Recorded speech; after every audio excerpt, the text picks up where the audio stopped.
Don't assume the federal election is going to be an easy win for Justin Trudeau. In fact, don't assume at all that he's even going to pull it off. Right now, all the speculation is what day will the election commence on? When will the writ be dropped? But then soon it's going to move on to conversations about what are the polls telling us? Who's in the front of the horse race? Who's going to pull it off?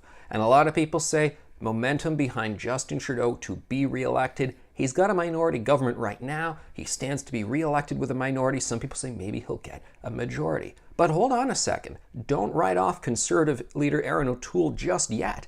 I know there's been a lot of frustration for many Conservatives saying he's not resonating with them, where's the momentum and so forth, but similar things have happened in the past. You know, back in 2006, Paul Martin, he was Liberal Prime Minister, and oh boy, did they say that the future was his. They said Paul Martin commanded a juggernaut that would go and pretty much win every election he faced. He would be Prime Minister for life. Whatever happened to that? Well, Paul Martin, he was actually just Prime Minister for about 2 years, one minority government, and then there he was. He was gone. He was beaten by a Conservative leader who, well, he wasn't really a celebrity candidate. He was a little lacking in the charisma. That was Stephen Harper. He won against the odds, went on to govern for a decade. So you can't write off people like they're trying to do with Erin O'Toole right now. There can be amazing reversals of fortune happening right within one election campaign. I'll never forget back in 2015, at one point the polls showed that Tom Mulcair, NDP leader, was slated to win with a majority.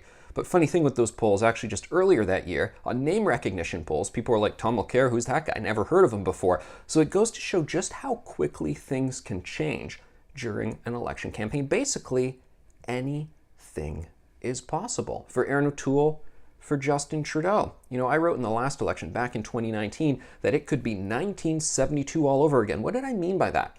Well, in 1968, Pierre Elliott Trudeau, he runs for office for the first time as Prime Minister. Trudeau mania sweeps the land. He wins with a big majority.